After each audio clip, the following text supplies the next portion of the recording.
under heavy Masonic influence.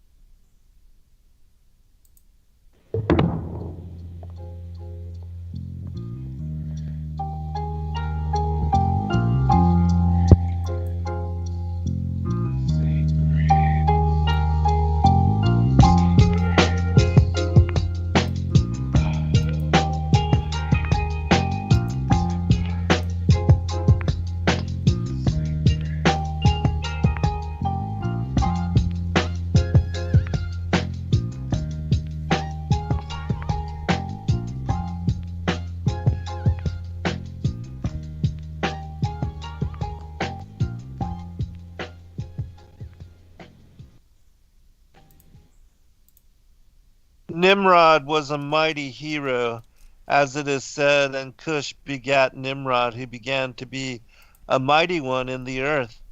Rabbi Yehuda said that the coats which the Holy One, blessed be he, made for Adam and his wife were with Noah in the ark, and when they went forth from the ark, Ham, the son of Noah, brought them forth with him, and gave them as an inheritance to Nimrod. When he put them on, all the beasts, animals, and birds, when they saw the coats, came and prostrated themselves before him.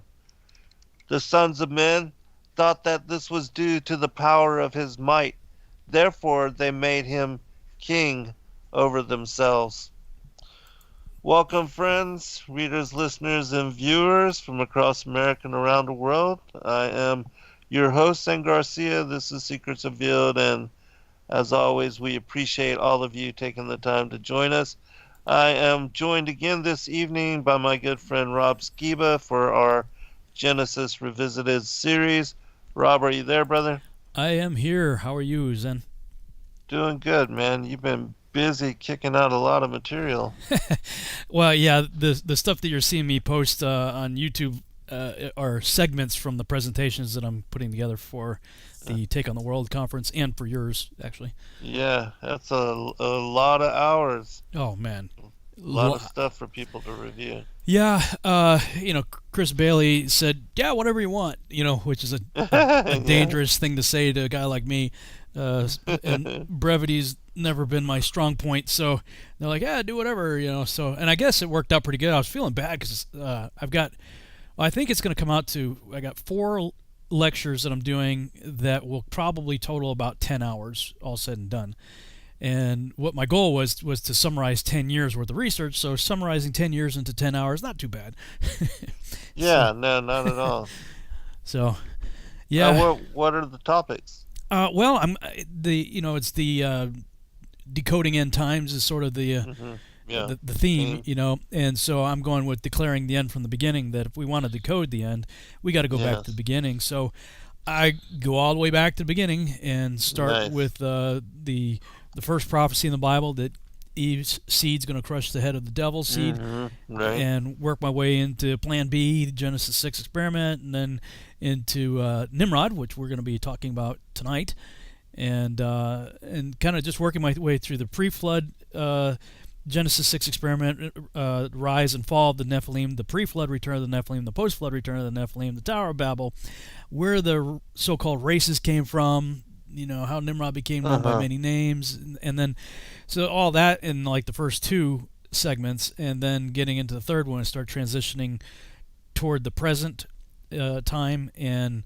dealing with, the vaccines and stuff like that. I found a bunch of video clips regarding vaccines and what they're trying to do, and man, I mean, the more you look into it, and 666 is like all over it. Right. I had on Bishop Larry Gators last night, and he told me about this place, and I think it was in Wuhan, if I'm not mistaken, that the address is 666 Goksen Road, I believe it was, and that's a genetic engineering lab owned by, or at least, I don't know if it's owned by, but George Soros has certainly a financial stake in it. And I mean, like, it's just 666 everywhere. So, I'm trying to cover a lot of ground here. And in the last presentation, I probably got a good almost 30 or 40 minutes worth of video just on that topic alone, on the vaccines and stuff. Yeah, it's a very, very important topic, and a lot of people are, gravely concerned about it, especially now with all of the corona, the pandemic, and all the hype on it. Certainly, that is one of the agendas going forth, is whether or not they can forcefully vaccinate people and then also require, children with their childhood inoculation, and then the requirements, so-called requirements for going to school, even though there are exemptions, but they're trying to get rid of those as well. In certain states, they've already done that, and so there's going to be a lot in connection with vaccines and whether they can push the right of the state to trump civil liberties going forward. And certainly in 1984, all that was mentioned as well. Yeah, lots to talk about, that's for sure. Yeah, lots to consider. Well, where did you want to begin? We did Genesis 9 last week and Jasher 7. So I believe it's in Jubilees, not Jasher 7, it was Jubilees 7. I believe Jubilees 8 gets into the issue of our Arphaxad and finding the something that had the writings of the Watchers on it. Right. So, I figured we can, I guess, jump into Genesis 10 and maybe touch on. Sounds good. Jubilees 8. I've got the Targum here for 10, and I've got Jasher and Jubilee, so we can just alternate. Cool. Oh, on another note, I had Jake Grant come down here, and we're working to try to get him on full time with me. And the first assignment I've got him on, he's already sent me some videos that he did today, 4 of them, where he did a dramatized, like an audio drama version of the whole book of Enoch. Right. And I'm pretty sure he did it from the Charles translation. So what we're doing is I'm going to do like maybe the first 5 chapters of his dramatized version, and then go into our commentary that we did, and maybe my reading of the Lawrence translation, and just kind of take them in segments without the commercial breaks and any, we rabbit trailed a lot sometimes. So yeah, we did. Just kind of cutting out the chit chat and cutting out the commercial breaks, and adding his dramatized version to it, and I'm going to be releasing them in chunks, so probably less than 20-minute chunks. Very cool. At a time. So yeah, I'm excited. He sent me, I think, our commentary on the first 6 chapters. I think 6 or 8 chapters. So I hope to get those pumped out pretty soon too. So we'll have like the special edition version of what we're doing here, more concise and to the point. And then as we're going through it, again, I'm hacking my reading of Lawrence out and your reading of Charles out. So those would go out as separate videos when we're done. Edit it all together, so it's just me reading all of Lawrence and you reading all of Charles. So we'll have that in the can too. That's a lot of work, man. A lot of work. Well, that's why I'm hiring him. Yeah. Thank goodness for somebody that can help out with, not just the audio, but also the video and all of that. Jake is certainly well skilled. Yes. Yeah, he's quite competent as a video editor.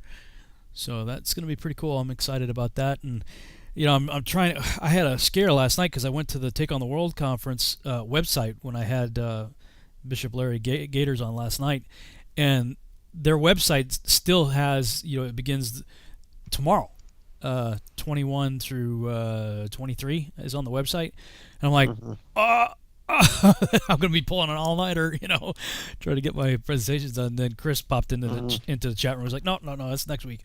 I'm like, oh, okay. He hasn't updated the website. So for everybody else out there that's listening, if you're planning on going to or virtually attending this conference, I believe it's being hosted on Celebrate Truth, Robbie Davidson's YouTube channel, and it starts next week. So yes, they're organizing the playlist, and from what he told me is that they will then start to put it together in that playlist Monday and have it available for people. So yeah, it means I still got to get busy.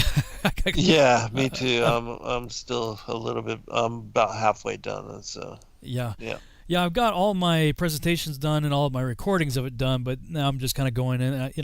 When I'm live, I'm much better when I'm presenting. If I'm just recording at home, I drive myself crazy with my ums and stuttering and retakes of a sentence because I don't feel like I said it right. And so you go through the recording of the whole thing, and then it takes days to hack out the ums and the pauses and the stutters and so it sounds like you're a reasonably intelligent person talking. Yeah, I thought I was the only one that had that problem. Oh no.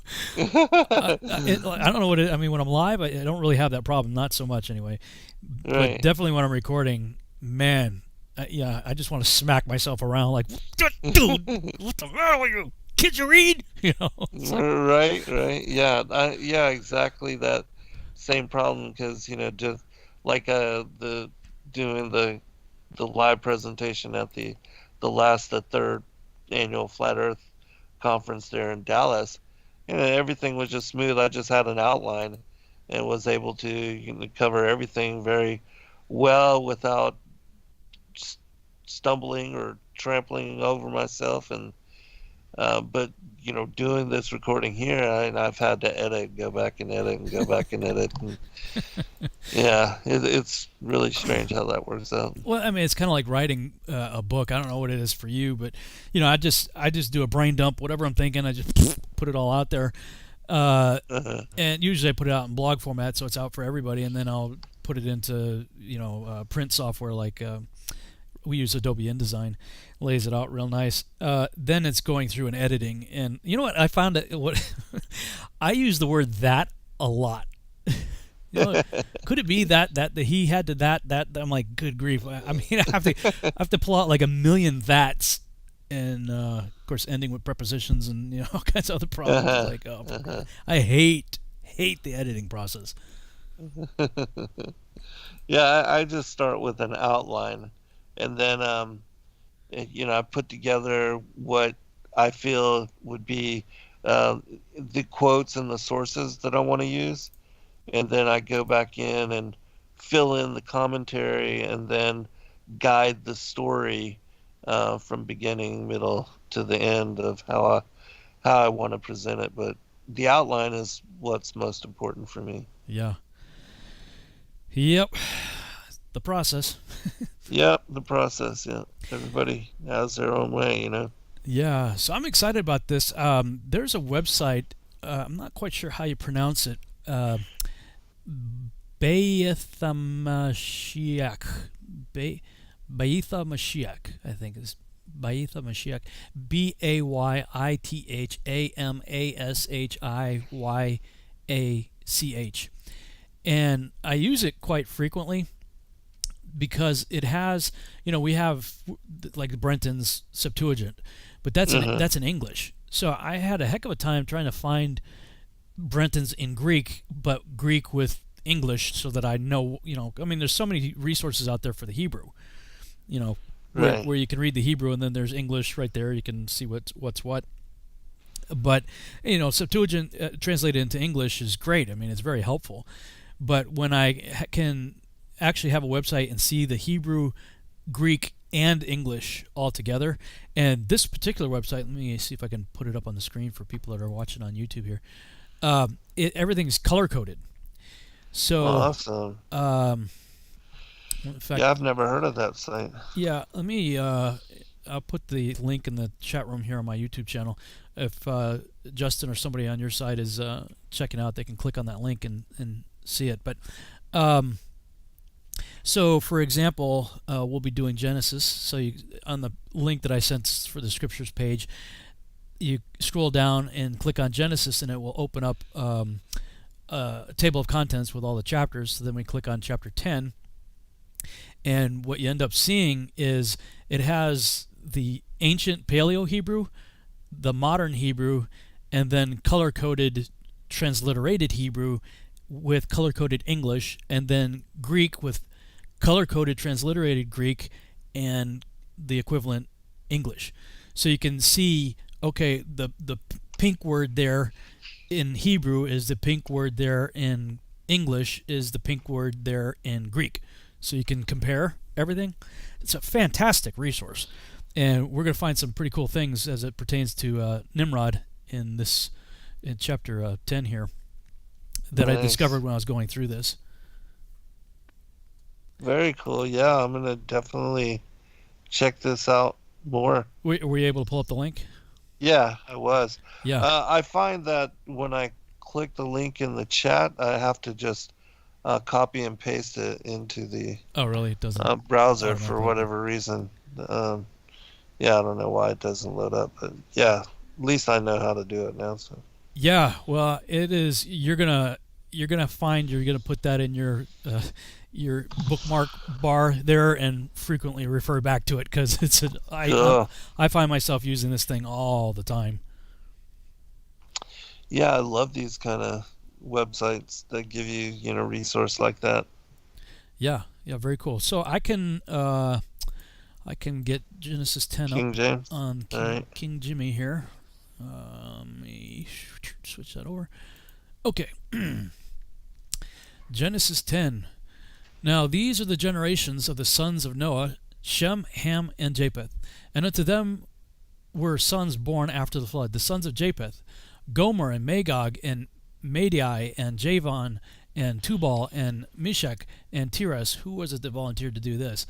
And the sons of Gomer, Ashkenaz and Riphath, I think, and Togarmah. And the sons of Javan, Elisha and Tarshish, Kittim and Dodanim. And these are the isles of the Gentiles divided in their lands, every one after his tongue, after their families and their nations. And the sons of Ham, Cush and Mizraim and Put and Canaan. And I never thought of this until last week when we did our show last week, that I always assumed Canaan was the firstborn. But the way it's listed here, and I don't know that they're listing everybody in birth order or not, but this seems to jive with, I don't know if it was the Targum that you read or if it was Jubilees or whatever, but it was saying that Canaan was his youngest son. You remember that? Remember that from last week? Yeah. And I think I had mentioned reading something from the Kebra Nagast. Oh, maybe that was it. It was also mentioned there as well, yeah. Yeah. So I did find that interesting. I mean, I never picked up on it before when I was reading Genesis 10 until we did our show last week. And the sons of Cush, Seba and Hivala and Sabta and Ratma and Sabteka, and the sons of Ratma, Sheba and Dedan. And Cush begat Nimrod. He began to be a mighty one in the earth. He was a mighty hunter before the Lord. Therefore it is said, even as Nimrod, the mighty hunter before the Lord. And the beginning of his kingdom was Babel, and Erech, and Akkad, and Calneh in the land of Shinar. Out of that land went forth Asher, and builded Nineveh, and the city Rehoboth, and Calah. And Resen, between Nineveh and Calah, the same is a great city. And Mizraim begat Ludim, and Anamim, and Lahabim, and Naphtuhim, and Pathrusim, and Casluhim, out of whom came the Philistine, and Caphtorim.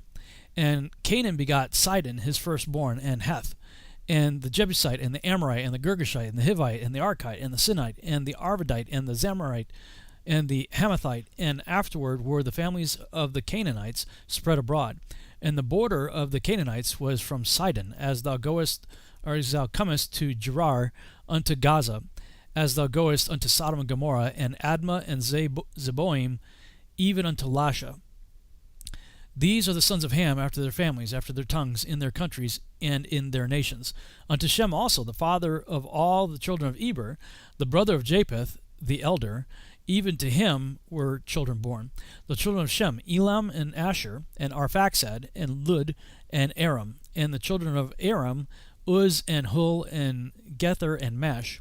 And Arphaxad begat Selah, and Selah begat Eber. And unto Eber were born two sons. The name of one was Peleg, for in his days was the earth divided. And his brother's name was Joktan. And Joktan begat Almodad, and Shalef, and Hazarmaveth, and Jerah, and Hedorim, and Uzal, and Diklah, and Obal, and Abimael and Sheba, and Ophir and Havilah and Jobab. All of these were the sons of Joktan. And as I understand it, this Jobab right here is the Job of the book of Job, from the research that I had done. And their dwelling was from Mesha, as thou goest unto Sephir, a mount of the east.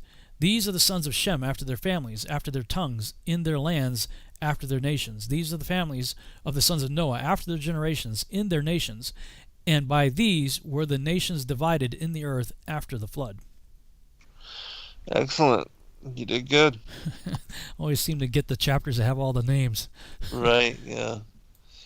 All right, this is from the Targum, same chapter 10. These are the generations of the sons of Noach, and of the sons of who were born to them after the deluge. The sons of Japheth, Gomer, and Magog, and Madai, and Yavon, and Tubal, and Meshach, and Tyrus, and the names of their provinces, Africi, and Germania, and Mede, and Macedonia, and Latinia, and Asia, and Tharki, and the sons of Gomer, Ashkenaz, and Riphthath, and Togarmah, and the sons of Yavon, Elisha, Elas, and Tarsus, Acacia, and Dordonia, the Jerusalem, Targum, the sons of Japheth, Gomer, and the name of their provinces, Africa, Garmania, Madai, and Macedonia, and Yatania, and Asia, and Tharki, and the sons of Gomer, and the name of their provinces, Asia, and Phrygia, and Barbaria, and the sons of Yavon, Elisha, and the name of their provinces, Alatorsum, Italia, and Dordania. From these were distributed the tribes of the islands of the Gentiles, every one according to his language, to his kindred and their nations. And the sons of Shem, Cush, and Mizraim, and Put, and Canaan, and the name of their provinces, Arabia, and Mizraim, and Alikrurak, and Canaan, and the sons of Cush, Seba, and Havilah, and Sabta, and Ramah, and Sabteka, and the name of their provinces, Sineria, and Hindiki, and Samadi, and Lubia, and Zingai, and the sons of Maritinios, Zamargad, and Mizak, and Cush begat Nimrod. He began to be mighty in sin and to rebel before the Lord in the earth. He was a mighty rebel before the Lord. Therefore it is said, from the day that the world was created, there hath not been as Nimrod, mighty in hunting, and a rebel before the Lord. And the beginnings of his kingdom was Babel the great, and Hadas, and Netzibin, and Ketisban, in the land of Pontus. From that land went forth Nimrod and reigned, and Ather, because he would not be in the council of a divided generation. And he left those 4 cities, and the Lord thereupon gave him a place, and he builded 4 other cities, Nineveh, and Palatiah, Cartha, and Perioth, and Talisar, which was builded between Nineveh and Hadiath, that is a great city.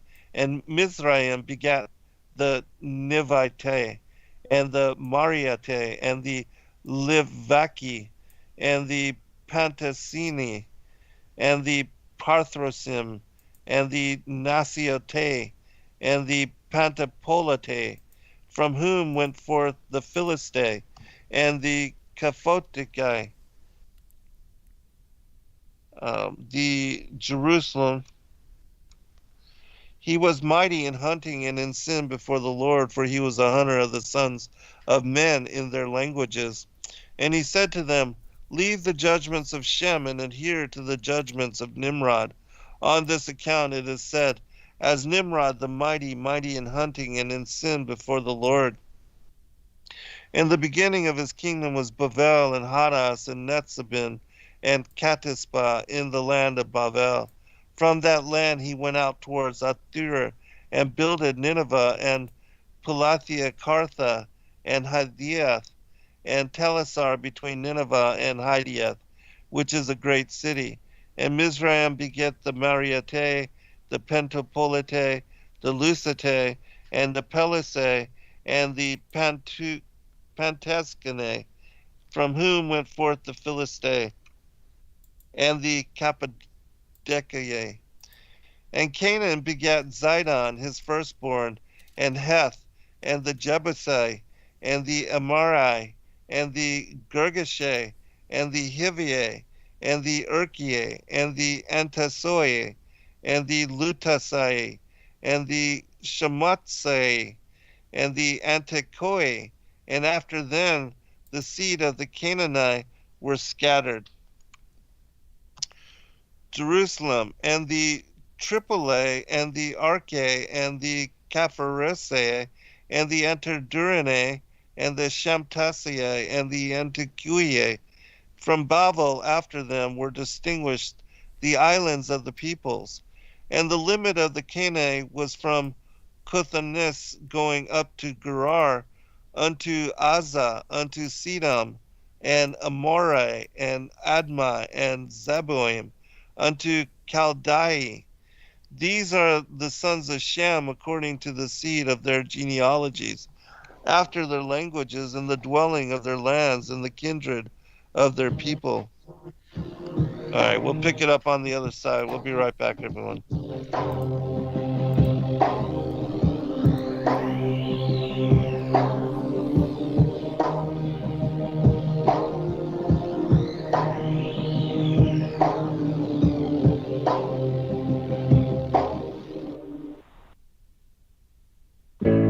The reviews for Extendivite are amazing. Here are some from Amazon. By Christine, great for heart palpitations. By Anne, before I started using this product, every afternoon my ankles and my hands would be swollen. That doesn't happen anymore. So if that part of their advertising is true, I have to assume that the rest of it is also. Not to mention that when I had my yearly blood test, only a few weeks after beginning to use this product, my cholesterol had dropped over 30 points. I'm going to continue to take it. By Croc, I love this product. It really works. By Brad, works great, thank you. Tell us your story. Get your Extendivite today. To order, call 1-877-928-8822. That's 1-877-928-8822 or visit heartdrop.com. Extend your life with Extendivite.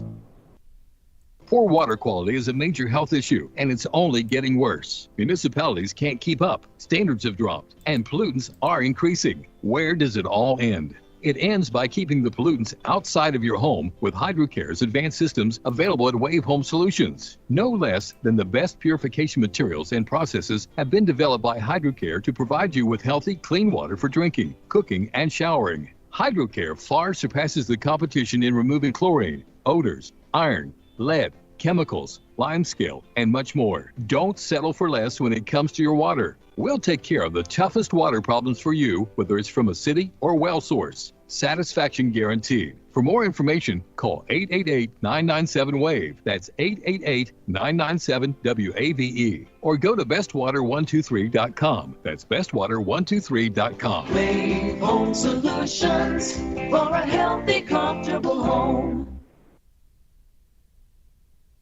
True initiation is an inward journey. It's a spiritual path that is totally inward. It has nothing to do with anything external to you. I want to determine if the grand architect is indeed what I believe it to be, which is the artificial intelligence. The initiatory path is one of self-discovery and self-revealing. It's not a journey that someone can hold your hand through. Tonight, ladies and gentlemen, I want to take you through the steps of initiation. Remember, you are divinity. Step beyond the veil with Chris and Sherry Geo. Fridays and Saturdays, 7 p.m. to 10 p.m.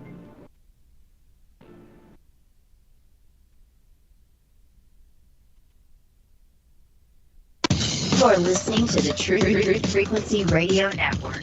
No hate, no hype, no fear. And in those days, there were giants in the land, and the sons of the angels of God looked upon the daughters of men and found them fair, and took of them wives, and their sons became of old great men of renown. So they have been mixing with us on a genetic level since the time of Enoch and Ezekiel's will. Here on Earth where we treat the sun, moon, and stars, and imagine there's got to be planets like ours. So conceive of a face on the surface of Mars, so in need of a meaning and purpose we've lost. And indeed they believe that these might be our gods, or that maybe with time we'll do right and evolve, and eventually reach what they seek, and then solve all the problems of man. But they really don't know that they fall, and the works of our hands are but just filthy rags. So we travel the lands to dig up our past time, our lapses, and with it are much of the facts. Some imagine that God's came in and crashed. All right, welcome back, everybody, for second portion. I'll continue the reading in the Targum now to the genealogy of Shem. Did you want to say anything before, Rob? I spoke too soon. You had way more names than I did. Yeah, and then having to repeat with the Jerusalem. Yeah, so. Sorry. All right. And their mention of all the lands, which I'm butchering as well. So yeah. But yeah. All right, continuing. And to Shem also was born a son. He is the father of all the sons of the Hebrews, the brother of Japheth, great in the fear of the Lord. The sons of Shem, Elam, and Ather, and Apharshad, and Lud, and Aram. And Apharshad begat Shelach, and Shelach begat Eber. And to Eber were born two sons. The name of the one was Peleg, because in his days the earth was divided.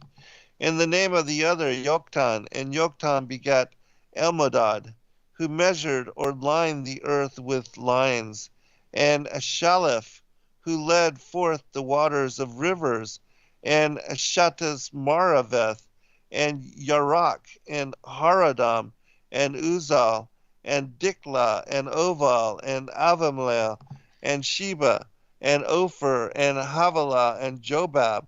All these are the sons of Yoktan. And the house of their dwelling was from Misha, by which thou goest up to Sepharvarve, a mountain of the east. These are the sons of Shem, according to their houses, in the dwelling of their lands, according to the kindred of their people. These are the houses of the sons of Noah, according to their houses, and their peoples, and from them are the peoples distinguished in the earth after the deluge. Yeah, that was a lot. Yeah. So it's in Jubilees that we get an addition to them that's in our FactSad. Mm-hmm. But let me see, where should we go? Well, since I opened up talking about that cool website, let me pull something up in that regard. Let me switch to screens here. Okay, so when I was looking at the King James versus the Septuagint, I was starting to see some interesting differences throughout the text. And let me shrink this up here. So one of them being that in Genesis 10, verse 8, we see in the King James that Nimrod began to be a mighty one in the earth, right? And is that what it says? Let me go back to Genesis 10:8. Let me just make sure I quote it right. Okay. Yep, in the King James. And Cush begat Nimrod. He began to be a mighty one in the earth. In the Septuagint, it says, and it spells Cush differently. Kus, probably one of Kus. begat Right. Nimrod, and V and B are interchangeable. So Nimrod, Nimrod, he began to be a giant upon the earth. And when I first saw that, I was like, what? Nimrod began to be a giant in the earth. I was like, what's going on there? So I look up the Hebrew word there, and it's Gabor. And so let me see. He was, So using that website that I showed you before, looking in the Hebrew, it says Nimrod Gabor. So Nimrod's in like this burgundy color, and the blue is Gabor, and that's mighty. Giborim, the plural of that would be Giborim, would be mighty men. So he began to be a mighty, in this case, hunter. And you think, okay, well, he's a great hunter, cool. But then when you look in the Greek, now this is why I love the Septuagint. Just like in cosmology, when we found that, stereoma, okay, people who want to say, well, the Hebrew is a little ambiguous, it could mean expanse, just, whatever, rakia. Well, yeah, but when the Hebrew scholars took their Hebrew Torah and they translated into Greek with their Hebrew understanding and cultural context, they took that word rakia and used a word that cannot be used in any way, shape, or form to mean air, gas, vacuum, or space. Sorry, Danny Faulkner. It's a hard, firm, solid structure. And right. My good friend Peter grew up in Greece, speaks Greek fluently. He's the guy that I call anytime I have a Greek question, and he never knows why I'm calling him. I just call him up out of the blue and I say, "Hey, dude, stereoma. What's stereoma?" He says, it's like a foundation of a building. It's this, it's all. He's using all these terminology for a hard, firm, solid structure. Mm-hmm. So I said, so could that word mean air, gas, and the vacuum of space? He said, he's like, no. Why? I'm like, well, because that's the word used for firmament in the Greek Septuagint. And he's like, oh, wow. So that was one of the things, because, he studies Greek. He speaks it, grew up in Greece, speaks it fluently. So it was pretty easy for him to convert, And then we look at Amos 9:6 and other places. But this was another one of those places. I look it up, and it has Nimrod Gigas. So they took the Hebrew word Gabor and translated it as Gigas. Well, that's the root from which we get gigantus or giant or gigantic. Giants, yeah. So again, the Hebrew scholars taking their Hebrew text and their Hebrew context, they understood that Gabor, at least in this case, meant giant. But when you go to David's mighty men, because I was like, well, I wonder how did they translate it for David? It's the same word, Gabor, Giborim. David's mighty men. So if you look at 2 Samuel, for instance, chapter 7, chapter 10, verse 7, it says tos dynatos, also heard in other places ton dynaton. That's the root where we get words for like dynamite. Mm-hmm. So they took the exact same word, in this case it's the plural of it, ha-giborim, mighty men, Giborim being the plural of Gibor. They translated it as ton dynatos. So in every place where I saw David's mighty men, same Hebrew word, Gibor or Giborim, it was used. They used this translation. Strong, powerful, mighty warrior. But when it came to Nimrod, they used Gigas. Mm-hmm. He began to be a giant. And then I'm like, that's interesting. And I looked up the Hebrew word for began, and that word, I don't have it in front of me here. Well, I could probably just do a quick search. If I remember right, that word had something to do with profaning oneself and prostitution. Let's see, Genesis 10, is it 8 or 9? He was mighty. Let me see. Who became... Okay, yeah. It's Genesis 10:8. Cush begot Nimrod. He began to be a mighty one in the earth. So, looking at the Hebrew, he began is Hillel, I think, to pierce, to bore. And when you go through and look at other places, you see that it's used for like defiled, profaning, polluted, prostitution at one point, profane, prostitute, do not prostitute thy daughter. That's the same word. So I'm going, well, just looking at the words that are used here and how it has a sexual connotation to it, defiling, profaning, prostitution, it appears to me, at least, that what the text is telling me, that through some sort of sexual defilement, Nimrod changed from what he was to become a gigas, a giant. And yeah, it's very interesting. Yeah, now I'm thinking like Bruce Banner, right? Right. He was a normal guy, scientist, got bombarded with gamma radiation, and then he began to become the Hulk. Something happened that changed him to become something different. Right. And then when you start pairing Nimrod up with various ancient gods of antiquity and things like that, I believe that he became known by as a result of the Tower of Babel. And you see, in many cases, they're not always, but in many cases, they're giants. And also finding all kinds of other interesting research about where he ruled and reigned at different times, both in the Bible as well as elsewhere. In the Genesis 14, I'm not sure if Nimrod is his actual birth name. It appears to be that's his birth name.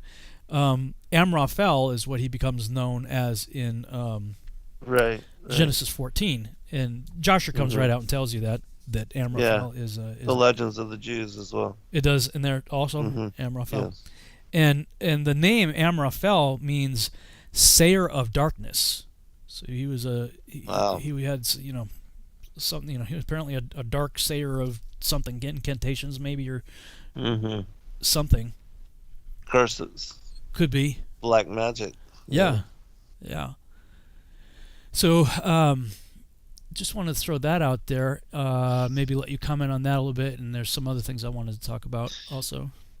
Yeah, well, the opening quotation, that source, it was from the Perk de Rabbi Eleazar, and it speaks of, Nimrod being this mighty hero, but then also ties his becoming this great mighty hero to his having acquired the coats, the vestures of power from Adam as well, and that these were imbued supernaturally with the power to charm and to hold favor over not just men but also the creatures. And that was one of the reasons, according to the story, that he was able to become a mighty hunter, is because all the animals would bow and posture themselves before him and be docile before him, so he could kill, slaughter whatever he wanted to. But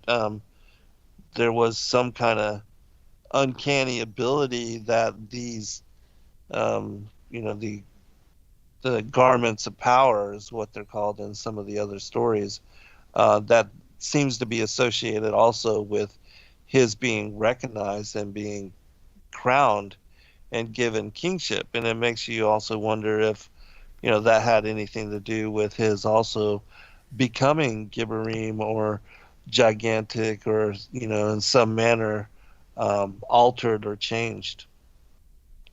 Yeah, that's the book you're writing about, right? The right. Vestures of Power. And I had already finished that one. You finished that one? Vestures of Light and the Rod of Wonder. But I'm working on the pre-Adamite book now. Okay. Yeah, hard to keep up with. yeah.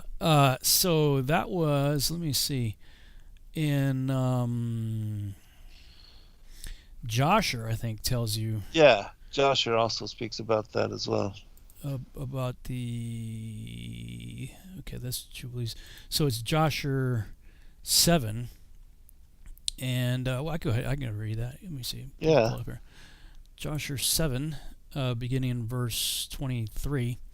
And Cush, the son of Ham, the son of Noah, took a wife in those days in his old age, and she bare a son, and they called his name Nimrod, saying, At that time the sons of men began to rebel and transgress against God, and the child grew up, and his father loved him exceedingly, for he was the son of his old age.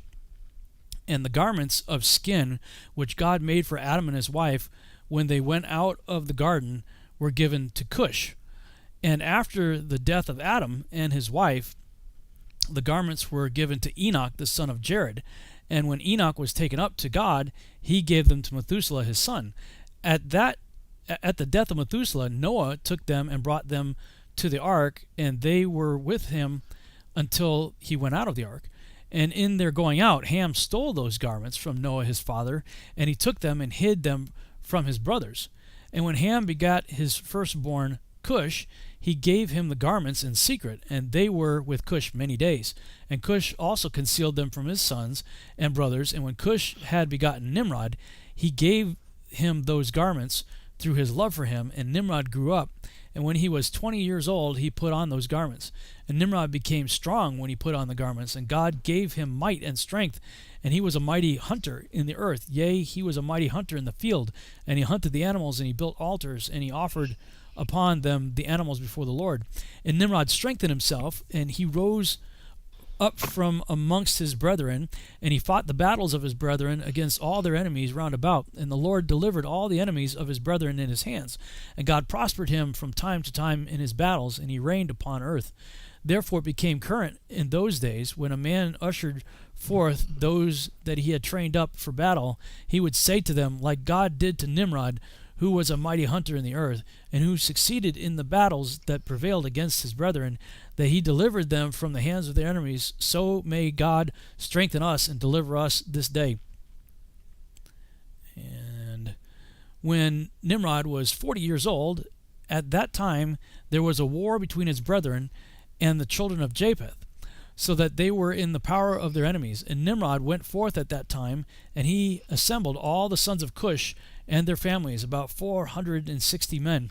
And he hired also from some of his friends and acquaintances about 80 men, and he gave them their hire, and he went with them to battle. And when he was on the road, Nimrod strengthened the hearts of the people that went with him.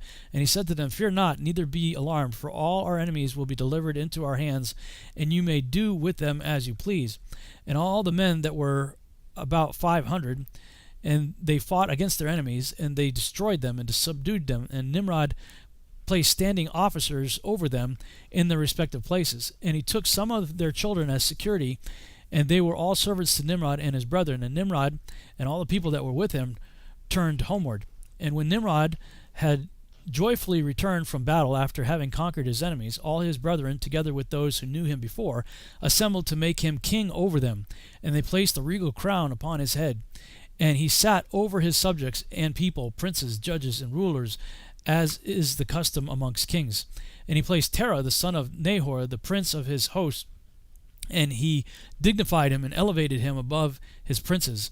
And whilst he was reigning according to his heart's desire, after having conquered all his enemies around, he advised with his counselors to build a city for his palace. And they did so.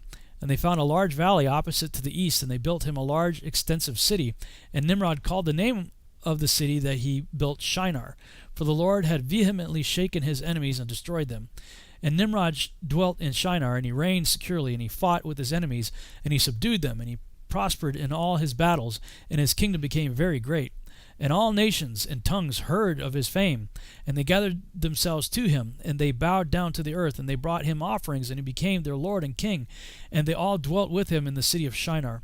And Nimrod reigned over the earth over all the sons of Noah, and they were all under his power and counsel. And all the earth was of one tongue and words of union. But Nimrod did not go in the ways of the Lord, and he was more wicked than all the men that were before him, before the days of the flood, until those days. And he made gods of wood and stone, and he bowed down to them. And he rebelled against the Lord, and taught all his subjects and the people of the earth his wicked ways. And Mardon, his son, was more wicked than his father. And everyone that heard of the acts of Mardon, the son of Nimrod, would say concerning him, From the wicked goeth forth wickedness. Therefore it became a proverb in the whole earth, saying, From the wicked goeth forth wickedness. And it was current in the words of men from that time to this. And Terah, the son of Nahor, prince of Nimrod's hosts, was in those days very great in the sight of the king and his subjects. And the king and princes loved him, and they elevated him very high.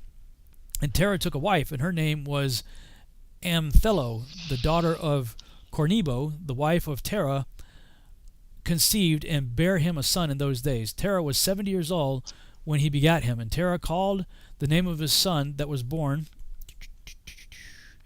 to him Abram, because the king had raised him in those days and dignified him above all princes that were with him. And that's when the story like really begins to take off from there. I mean, you're going to have like something like 200 pages of the book of Jasher dealing with Abram versus Nimrod.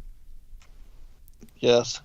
And, the whole story of that, even with Abram being placed into the fiery oven, like the Abednego, Meshach, and Shadrach, is something that is not known about or read. When you read the King James, that whole episode is left out, and the whole thing of even how the stars had aligned and what seemed to be, a repeat of the Star of Bethlehem, kind of, that there was also an occurrence in the heavens. And then the soothsayers coming out and speaking about how Abram would destroy Nimrod's kingdom and how he was demanding him as sacrifice in the same way that Herod went after the children after Yahushua was born. So, yeah, very interesting. And that's why, I love to study and read all of these other texts as well. I'll mention one other thing, with regard to Nimrod. There's a 10 Kings prophecy that I cover in great detail in this book. For those that might want to know more about the vestures of light and the garments of power, in this book, and also the Rod of Wonder, I cover the story of how Adam was given these coats of skin and also a limb from the tree of life, and that he had passed these sigils on, these relics, into all of the firstborn. Well, sometimes it skipped the firstborn. Yeah, with the second. Yeah, but it was passed down from generation to generation, and has, even with Nimrod receiving them from Ham, Esau kills Nimrod and then takes them back, and then Rebecca ends up giving them to Jacob, and then Jacob passes them on to Joseph, and then Joseph, when he dies, the Egyptians come in, raid his house, and then take him and put them into the treasury, into the royal treasury. And then we see that Jethro, or who's called Ruel as well, the father-in-law of Moshe, he ends up, he was an advisor along with Job and the children, Jannes and Jambres, who were the children of Balaam. And then when they advised that Pharaoh should bathe in the blood of the Hebrew youths, the young children, Job didn't speak out as much as Ruel did, and he actually left. And when he left, he took those relics out of the treasury and took them with him, and then ended up planting it in, while walking with it, it ended up being embedded into the ground. And that was the staff that when Moshe came, he knew that he was going to be this savior type figure, and he gave him Zipporah, his daughter, to wife. And then Moshe went back, with the staff, and parted the seas, and also brought water forth, and all of that. But the story goes on, and I cover it in great detail in this particular book for anybody that might be interested in it. But it's also connected to a 10 Kings prophecy, which I'll share with you, because the second king is Nimrod, but it's a back and forth between the first prophecy, the enmity between the seed of the woman and the seed of the serpent. And you see how these kings are exactly that, as the power and the struggle goes back and forth. And supposedly these garments are also have part to play within that. But just really quickly, the 10 kings ruled from one end of the world to the other. The first king was the Holy One, blessed be he, who rules in heaven and on earth. And it was his intention to raise up kings on earth, as it is said, and he changeth the times and the seasons. He removeth kings and setteth up kings. The second king was Nimrod, who ruled from one end of the world to the other, for all the creatures were dwelling in one place, and they were afraid of the waters of the flood. And Nimrod was king over them, as it is said, and the beginning of his kingdom was Babel. The third king was Joseph, who ruled from one end of the world to the other, as it is said, and all the earth came into Egypt to Joseph. It is not written here, Egypt came, but they came into Egypt, for they brought their tribute and their presents to Joseph to buy corn. For 40 years he was second to the king, and for 40 years he was king alone. As it is said, now there arose a new king over Egypt. The fourth king was Solomon, who reigned from one end of the world to the other. As it is said, and Solomon ruled over all the kingdoms. And it says, and they brought every man his present, vessels of silver and vessels of gold, and raiment and armor and spices, horses and mules, and a rate year by year. The fifth king was Ahab, king of Israel, who ruled from one end of the world to the other. As it is said, as the Lord thy God liveth, there is no nation or kingdom whither my Lord hath not sent to seek thee. All the princes of the provinces were controlled by him. They sent and brought their tribute and their presents to Ahab. Are not all the princes of the provinces of the world 232? As it is said, then he mustered the young men of the princes of the provinces, and they were 232. The sixth king was Nebuchadnezzar, who ruled from one end of the world to the other. Moreover, he ruled over the beasts of the field and the birds of heaven, and they could not open their mouth except by the permission of Nebuchadnezzar. As it is said, and wheresoever the children of men dwell, the beasts of the field and the fowls of the heaven hath he given into thy hand. I'll finish it when we come back. We'll be right back for second hour, everyone.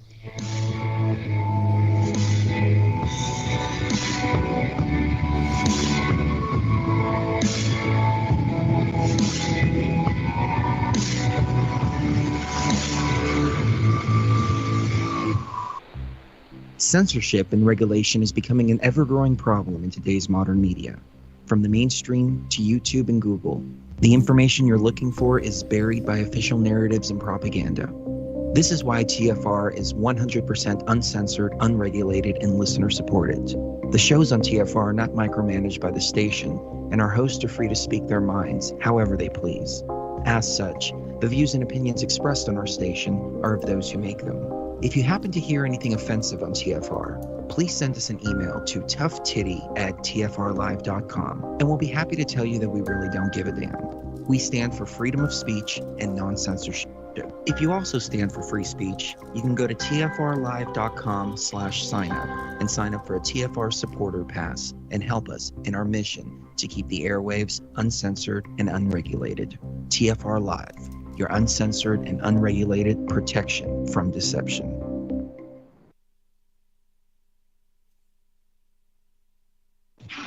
This is a Fox News alert. It all comes down to this. I'm Lisa Lacera. The final night of the Democratic National Convention, all about the top of the ticket. Tonight, the Democrats' focus is on one man, Joe Biden. He will accept the party nomination in his home city of Wilmington, Delaware. Before he lays out what he sees as America's promise, which is also the final night's theme, speeches from Senators Tammy Duckworth and Cory Booker will be heard, as well as words from former mayors Pete Buttigieg of South Bend, Indiana, and Mike Bloomberg of New York City. Also, a tribute will be presented honoring the life and legacy of Congressman John Lewis, who passed away in July. After tonight, 73 days will remain before Election Day. Gernal Scott, Fox News. Fox News Radio's Democracy 2020 coverage of the Democratic National Convention is now live. Download the Fox News app, click Listen to listen live. President Trump took his campaign to Joe Biden's birthplace this afternoon, just outside Scranton, Pennsylvania, with this to say about his opponent's nominating speech. He's going to make a speech tonight. It's going to be very interesting to see how he does. And I hope he does well. I'll be honest, I do. I hope he does well. I really hope he does well. But I also want him to tell the truth. He's got to tell the truth about things. And he's going to do a lot better if he does. But hopefully not well enough. But the president warned the crowd Biden wants to create a permanent lockdown and a socialist takeover. Attorney General William Barr says the Justice Department will seek to reinstate the death sentence of Boston Marathon bomber Dzhokhar Tsarnaev. Barr told the AP the Justice Department will appeal last month's court decision, which tossed the death sentence and ordered a new trial to determine if he should be executed for the 2013 attack that killed 3 and wounded more than 260 others. America is listening to Fox News.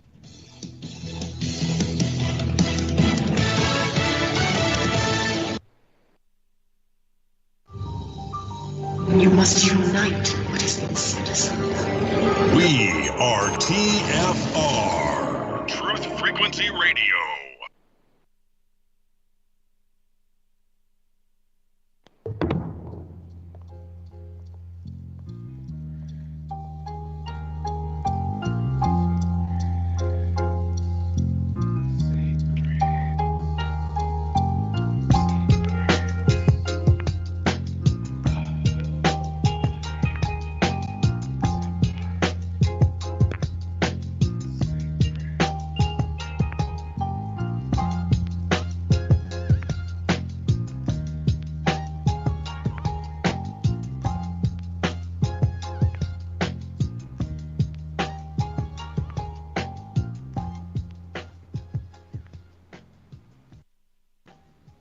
All right, welcome back, everybody, for second hour. I am sharing the 10 Kings prophecy that is related to the garments of power and the rod of wonder. The name of that book is The Vestures of Light and the Rod of Wonder, for those that are interested. All right, the seventh king was Cyrus, who ruled from one end of the world to the other. As it is said, thus saith Cyrus, king of Persia, all the kingdoms of the earth hath the Lord, the God of heaven, given me. Ahasuerus ruled over half the world, is not half the world, but 116 provinces. As it is said, this is Ahasuerus who reigned from India unto Ethiopia. The eighth king was Alexander of Macedonia, who ruled from one end of the world to the other, as it is said, and as I was considering, behold, an he-goat came from the west over the face of the whole earth. Over the earth is it not written here, but over the face of the whole earth, and not only that, but he wished to ascend to heaven in order to know what is in heaven, and to descend into the depths in order to know what is in the depths. And not only that, but he attempted to go to the ends of the earth in order to know what was at the ends of the earth. The Holy One, blessed be he, divided his kingdom among the four corners, or the winds of the heavens, as it is said. And when he shall stand up, his kingdom shall be broken, and shall be divided towards the four winds of the heaven. The ninth king is King Messiah, who in the future will rule from one end of the world to the other. It is said, he shall have dominion also from sea to sea. And another scripture text says, and the stone that smote the image became a great mountain and filled the whole earth. The 10th king will restore the sovereignty to its owners. He who was the first king will be the last king, as it is said, thus saith the Lord, the king, I am the first and I am the last, and beside me there is no God. And it is, and the Lord shall be king over all the earth. And so that's the Perkey Rabbi Eleazar, and it, falls in line with the whole Genesis 3:15 prophecy as the rulers vie for control over one another, representing the seed of the woman and the seed of the serpent as they battle, what will be the harvest at the end of days. Rob? Sorry, I had my microphone muted here. Yeah, that's very cool, man. That's awesome. Yeah, and just so everybody knows, too, that one of the speeches I give for the End Time Mysteries Revealed conference will be over this topic. So. Oh, cool. Yeah. At your conference? Yeah. Mm-hmm. Oh, very cool. Yeah, so there's some other things that caught my attention in this. Let me switch over again. Again, looking at the Brentons. Genesis 10 says, Shem begat Arphaxad, and then it said Arphaxad begat Canaan, and Canaan begat Selah, and Selah begat Eber. Now, Eber is the father of the people we call the Hebrews. Hebrews, yes. So you got Shem, Arphaxad, Canaan, Selah, Eber, 5. But in the King James, you got Shem, Arphaxad, Selah, Eber, 4. So I'm like, why is he missing? Why is this Canaan guy missing? But then if you read Jubilees, you might get an idea of what's going on there. Let me switch over to Jubilees chapter 8. Jubilees chapter 8. In the 29th Jubilee, in the first week, in the beginning thereof, Arphaxad took to himself a wife, and her name was Rasuijah, the daughter of Susan, the daughter of Elam, and she bare him a son in the 3rd year in this week, and he called his name Canaan. And the son grew, and his father taught him writing, and he went to seek for himself a place where he might seize for himself a city. And he found a writing which former generations had carved on the rock, and he read what was thereon, and he inscribed it, and sinned owing to it, for it contained the teaching of the watchers in accordance with which they used to observe the omens of the sun and moon and stars in all the signs of heaven. And he wrote it down and said nothing regarding it, for he was afraid to speak to Noah but about it, lest he be angry with him on account of it. In the 13th Jubilee, in the 2nd week, in the 1st year thereof, he took a wife to himself, and her name was Milcah, the daughter of Medai, the son of Japheth. And in the 4th year he begat a son, and called his name Selah, for he said, Truly I have been sent. I'm not going to read the rest of it, because it's pretty much the same. But in the Peleg thing, that's another interesting thing here. In the 6th year thereof she bare him a son, and called his name Peleg, for in the days when he was born the children of Noah began to divide the earth amongst themselves. For this reason he called his name Peleg. But many people have, and I was one of them for a long time, had speculated that this happened at the same time as the Tower of Babel. When the Tower of Babel, the languages, were split to 70 different languages, 70 different people group. Jasher said 600,000 men at that time. So whatever that equates to with women and children, divided up into 70, went their separate ways, and that apparently Pangea broke up at the same time. Whether you believe in globe or circle, either way, there's this understanding that the land mass also divided. And that was part of what enabled people to be even more separated, besides just the languages. And when I was doing this out as a timeline chart, I came to believe that I was wrong about that. That those two events happened at the same time, the Tower of Babel and the separation. And the reason why people think that this division also had something to do with land, not just people groups taken off, is because of the name Peleg. It means to split or divide, but it's used in the context of like a canal of water, like how water would split something. It has to do with water. And Joktan means to be made small from something bigger. So interesting. Yeah. So if you imagine, the big landmass that geologists call Pangea, splitting up by water and becoming smaller landmasses, it kind of makes those names make a whole lot of sense. Right. I heard Kent Hovind talking about this one time, and I believe, and I could be wrong, I don't want to misquote him, so it's as I recall it, but he was saying that, basically their name means violent separation by earthquake and water, would be a way to look at that. But when I was doing out the so-and-so begat so-and-so, I got Peleg born about 100 years after the flood. Just under 100 years after the flood. Nimrod shows up at quite some time later, in 1908 AM, 1908 years from creation. Nimrod's born, so he's on the timeline. That's 250 years after the flood, and then I believe it was something like 50 years or so till you get to the Tower of Babel. So from Peleg, that's about 250 years from Peleg to the Tower of Babel. So I no longer pair those two up together anymore, like I used to. Well, I pulled up that passage from the Kebra Nagast. Since we mentioned it, I'll read it so people know what we're talking about with regard to this particular thing. And it also mentions the Watcher material as well.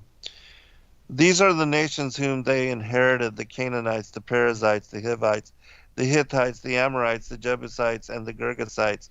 These are they whom Canaan seized by force from the seed of Shem, for it was not right for him to invade his kingdom and to falsify the oath, and because of this they ceased to be, and their memorial perished through transgressing God's command, and worshiping idols and bowing down to those who were not gods. And after the death of Shem, Arphaxad reigned, and after the death of Arphaxad, Canaan reigned, and after the death of Canaan, Salah reigned, and after him Eber reigned, and after him Peleg. It says Peleg also, Peleg reigned, and after him Ruh reigned, and after him Serug reigned, and after him Nahor reigned, and after him Terah reigned. And these are they who made magical images, and they went to the tombs of their fathers and made an image or picture of gold and silver and brass. And the devil used to hold converse with them out of each of the images of their fathers, and say unto them, O my sons, so and so, offer up unto me as a sacrifice the son whom thou lovest. And they slaughtered their sons and their daughters to the devils, and they poured out innocent blood to filthy devils. Wow. And so that's the Kebra Nagast. Wow, that makes on our virtual house church, we were discussing the command about not making engraven images, and not making any likeness of things on earth or above or below. And the question comes up, look, I'm an artist and other people are artists. Does that mean we can't sculpt? Like I sculpted 14 birds for U.S. Fish and Wildlife Museum back in the 90s. Am I in violation of that commandment? And some of the other hosts, at least one of the other hosts, was in a little bit of disagreement. I wouldn't say like hardcore disagreement, but he's of the opinion that no, we shouldn't be doing anything like that. And my take on it was, everywhere you see that command, it's in conjunction with worship. Exactly. So that you don't bow down to those. Yeah, that you don't bow idols. down and worship. But his point, and what you just said made me think about his point, was that objects can carry hitchhikers, I guess you could say. And I found this out on being a missionary on the foreign mission field, and especially when you go to places like India and Africa and different places in Haiti and places where there's voodoo, witchcraft, and all kinds of things like that, and all these multiple gods and things. And a lot of people, they go on a short-term mission trip. Yeah, I'm going to be a missionary for a week, right? And they go and do their thing, and then they go to the shops and they buy souvenirs, right? And they bring home, what seems to be, an innocent enough, it's a giraffe from Africa, right? What's the big deal, right? All of a sudden they start having problems, in their house. Stuff starts happening in the house. People get sick, and weird things start happening and stuff. They're like, what's going on? And he was talking about his dad, and this glass dolphin that somebody had given him or gotten from somewhere or whatever, and there was all kinds of like demon possession things taking place in the house. And when they figured out that it was somehow tied to the glass dolphin, they tried to destroy it. And it was just glass, but he had a heck of a time trying to destroy it. And when you think of demons, the Book of Enoch tells you the demons are disembodied spirits of the formerly living angel-human hybrid Nephilim. Right. So that's why, you could have a young girl that can throw 200-pound men across the room, because it's not her, it's the strength of the thing that's inside of her that's gone out. And apparently these entities can hitchhike onto three-dimensional objects like that. Right. And I remember actually it was one of the sons of our pastor had he thought it was a cute little Buddha doll, not a doll, but like a little sculpture, and he wanted to get it. And I just remember, back then, even I was a kid back then. The warning was like, no, don't be doing that, because these things can have these hitchhikers on there, and if you're creating effigies, like it sounds like they were doing there, they're creating images of their former loved ones. The demon's like, sweet. They go in there and they start pretending, as familiar spirits to be their ancestor. And now you can understand where ancestral worship comes from. It's not just, there's something to it, not something to it in real life that we would say is truth. That's a lie. But we can understand why people would do it. If, in fact, demons are pretending to be your ancestors, they're acquiring worship for themselves through your ignorance. Right. And using this construct that you made to do that. Right. And then the whole theme of, reincarnation as well. That is part of all that as well. That I believe that the demons are playing up and acting like they are, their ancestors come back, or speaking to them as if they, impersonating their loved ones. Yeah, because you have people that will go into these trances and then they start speaking and claiming to be, somebody from a past life. Right. Who is it? Edgar Casey. Right. And David Wilcock. I don't know if you've ever seen some of the stuff that has been done. I don't remember if he thought he was or if somebody else said he was. I can't remember that he was supposedly Edgar Casey reincarnated. And I got to tell you, really? When you look at the two pictures side to side, there's a pretty remarkable resemblance there. Really? But when you listen to these guys, and a lot of these people that were at the Contact in the Desert conference, they open themselves up to outside spiritual entities, and I think these entities just have a field day with these people. Oh yeah, I agree. Yeah. And they start feeding them information, and they start believing it. Well, this is a past life. When I lived in Atlantis, right. this, that, and the other thing. Now, I do think that that genetic memory is actually a thing, and this is my take on people that I have met that seem to have quote unquote past life experience that, as far as I know, aren't into New Age, the occult, or doing anything weird. They're just normal people that claim to have memory or whatever of something in the past. And I don't myself claim to have any memory of anything in the past, but I do and have had, certainly throughout many times in my life, irrational fears. Just like I can't pinpoint a reason why I would have this fear. Like it doesn't make any sense to me why I would have this fear. And then I thought to myself, well, wait a minute. When I started doing transplant memory research about people who receive like a heart or kidney or liver or some kind of organ tissue as a donor, gives they have donor organs put in their body. Many times they'll take on traits, gift, talents, abilities, and even memories of the host. Yes. And I'm going, well, that's genetic. That's a genetic. That means DNA. Their DNA. People have determined that DNA can be a tremendous data recorder. For recording information. Fully, I agree. So, could it be then that if you have a fear or phobia or some kind of thing like that, that you have no real reason to have it? Maybe that's a genetic imprint that you inherited from your ancestors that may have had a traumatic event, that happened to them, and that was, that was like, because if you get into epigenetics and how epigenetic markers get laid down onto your genes, it's like your genes are like the hardware. And the epigenetics is like the software that's running on there that makes things happen. You can turn genes on and off and modify them, etc. And epigenetic markers can be laid down from external sources. So my take on it, I don't believe in reincarnation, but I do believe that there can be familiar spirits that get in and start lying and playing a game with you. But I also believe that there could be a genetic component to some of this stuff, not all of it, but to some of this stuff that gives people a perceived memory of a past life that is in fact genetically accurate.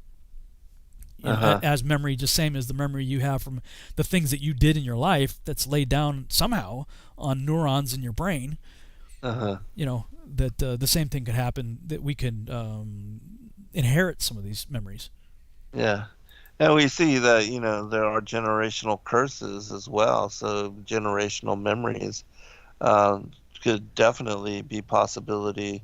I also think that, the whole thing of even blood transfusions or organ transplants, that those kind of things do affect. And then there's also, they're putting aborted fetal tissue now in the vaccines.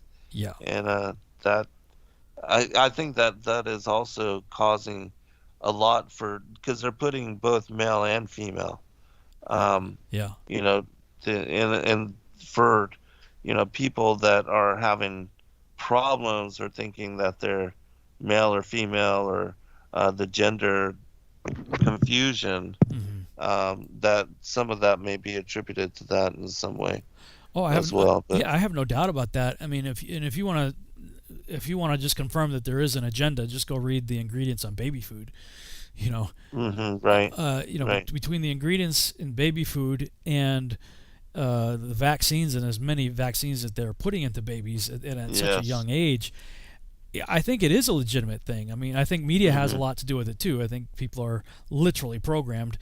Most certainly. By media to be confused, but I think that there can be chemical imbalances, and this is what frustrates me. Is like, okay, if there's a girl who thinks she's a boy, and they go to a doctor, well, okay, fine, we'll give you boy hormones. That doesn't make sense. If she's genetically a girl, but in her head she's struggling and thinks she's a boy, you should give her more girl what she biologically is. You should give her more of those hormones, because chances are it was something either in the food or in the vaccines or something else that created that imbalance in the first place, on top of media, brainwashing.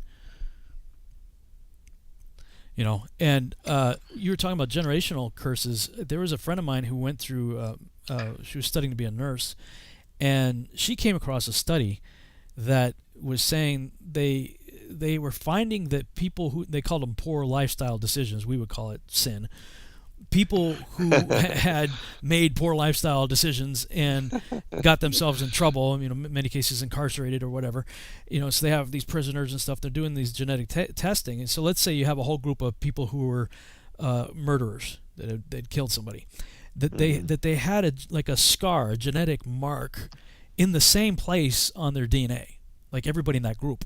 And then they found like people who maybe were chronic, thieves or something, people who were regularly stealing stuff, and they had in a different place, but they all had, in the same group, they all had a genetic marker in the same place. And I thought, man, that's fascinating to me, because that could be, okay, you do this sin, whatever it is, and it scars you at a genetic level, such that your offspring now are going to be prone to possibly repeating it. So you have this third, until somebody draws the line in the sand and makes a spiritual decision. Because I started a long time ago, realizing there has to be a spiritual component to DNA. It's not just physical. Right. And that research, I wish I could get her to, send me the paper or whatever it was that she was just telling me this over dinner one day. I'm like, oh man, this is phenomenal. Like, this fits perfectly with what I'm studying. But what my question would be is, how does that cycle get broken, where somebody draws a line in the sand and takes a spiritual stand and says, no, this curse ends here. They, maybe they accept Christ and they just say, by the blood of the Lamb, I sever this generational curse here and now. And we see in Scripture that sins of the fathers are passed down to the third and fourth generation. But blessing goes down to 1,000 generations. So my question would be okay, if that could be verified through repeated testing, and I don't know, I'm just saying hypothetically, if it could be verified that, let's say the murderers, thieves, adulterers, whatever, if they all have this genetic marker, and maybe it's generational, that let's say somebody accepts Christ and becomes a new creation, behold, all things pass away and become new, Paul says. I wonder if through his blood, spiritually speaking, we get a genetic rewrite. Because absolutely. I definitely know people who had various addictions and problems and stuff like that like immediately supernaturally delivered. Boom, like this curse of alcoholism or addiction to drugs or whatever. Boom, it's done. And then from that generation forward, it's a clean slate. Right, born again anew. Yeah, and I definitely think that there's some powerful, majesty, divine providence connected to accepting Yahushua and the blood that he shed for us, and being truthful with that it has miraculous powers to shift and change and to heal, and generational curses. Absolutely. Yeah, I think there's just physical and spiritual are so connected, and I think people, and even myself, I have to really spend time consciously thinking about that. I mean, because we are operating in a physical body right now, but whatever it is that causes us to die, something leaves us. It's not just a mechanical thing, and that's why the whole Frankenstein idea is like, okay, let's just get body parts and zap it with electricity, maybe we'll bring it back to life again. There's an animating life force that is attached to the physical. And I took a martial arts form back in the, I guess it was late 80s, early 90s. It was called Oichi-Ryu, and it was I don't know if I pronounced it right, but it was an Okinawan style of martial arts, and there was this stance called Sanchin, where if you can imagine standing with, let's say, your left foot is your rear foot, and that's pointing straight ahead, and you kind of roll your hips and bend your knees a little bit, such that your front leg, your foot, the heel of your right foot is on the same line that the toe of your left foot's on, but it's at a 45-degree angle. So it's a bizarre stance.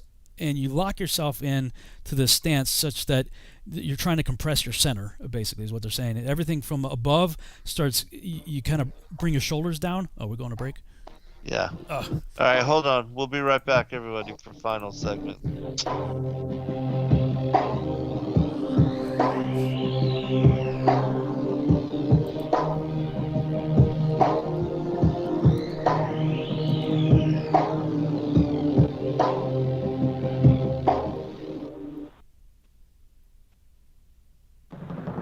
Hey everyone, it's Chris Gio, founder of Truth Frequency Radio and host of Beyond the Veil. The mainstream media and establishment are running scared right now, and they've prominently featured truthfrequencyradio.com as number 89 on the federal government's hit list, also known as the fake news list, which is essentially a list of sites slated for censorship on Facebook, YouTube, Google, and other social media. Now is the time for you to get involved. Share your favorite TFR shows far and wide on forums and social media. Tell your friends and family about your favorite shows. If you're a business owner, get in touch with us to feature your product or service right here on TFR. And if you haven't done so already, become a TFR supporter now and get unlimited commercial-free downloads in high quality. Visit truthfrequencyradio.com/sign-up. Thank you for making TFR the leader in independent and uncensored talk radio. Truth Frequency Radio, your protection from deception. Do you want to lose weight but have no idea where to begin? The Fast Start Diet, a 3-day weight loss plan, is the answer. 3 days of nutritionally balanced, calorie-restricted meals delivered right to your door.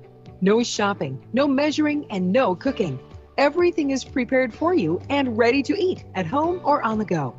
The Fast Start Diet has all the amazing benefits of intermittent fasting without starving. We've helped thousands of people who have struggled to reach their weight loss goals. Isn't it time we helped you? With the Fast Start Diet, you'll lose weight and feel great. Find us on Amazon or go to faststartdiet.com and use promo code POWER to get $10 off your first box. As a special bonus, we will include our #1 rated Lipo3 appetite suppressant spray free with your order. Whatever your diet plans are, start with us at faststartdiet.com and use promo code POWER. More than a dozen astronauts have officially reported UFOs.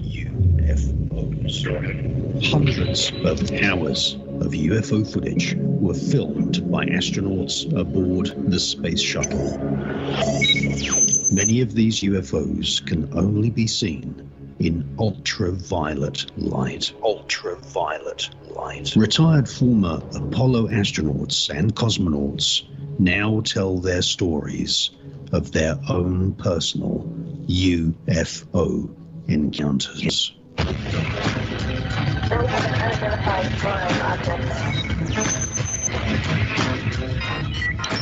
The Enigma Channel, intelligent television for planet Earth. EnigmaTV.com.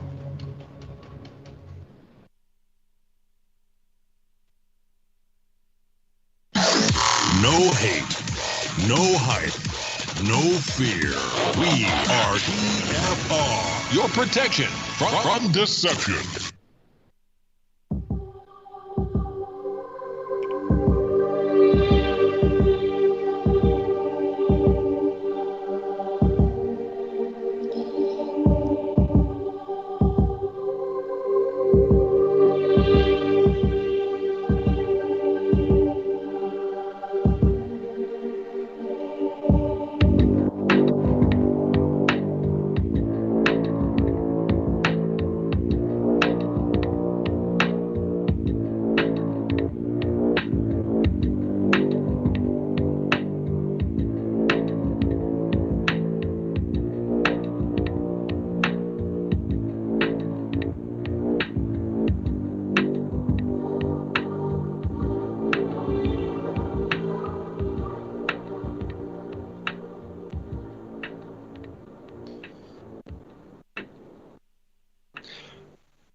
The garments which Esau put on when he went hunting were originally Adam's.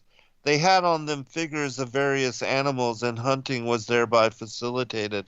As the animals, on seeing the garments, came running toward the wearer, Esau coveted these garments and resolved to kill Nimrod in order to possess himself of them. Esau, being aware of his constant danger, says when selling his birthright to Jacob, "Behold, I am on the point to die." Really quickly, a lot of people don't know that it was after he had killed Nimrod and stolen the garments of power from him that he ran from Nimrod's bodyguards and went to his grandfather's house, and that's when Jacob hid him, protected him, and he was able to talk him out of his birthright, and also the right over the cave of Machpelah, and traded him the sword of Methuselah to gain the birthright. And so all of that is also connected to the garments of power in that manner as well. But turning it back over to you, Rob, I know you had a point you wanted to finish up. Yeah. I was just talking about this Okinawan style martial arts that I was doing. Now, I had been in Golden Glove boxing kind of mode before that. Of course, with the Rocky movies came out, who wasn't? I mean, we were all we all want to be boxers out there, you know. And there was this karate dojo down the street, and one of my friends that lived in the neighborhood invited me to go check it out. And so I get there and I see these people doing this Sanchin thing.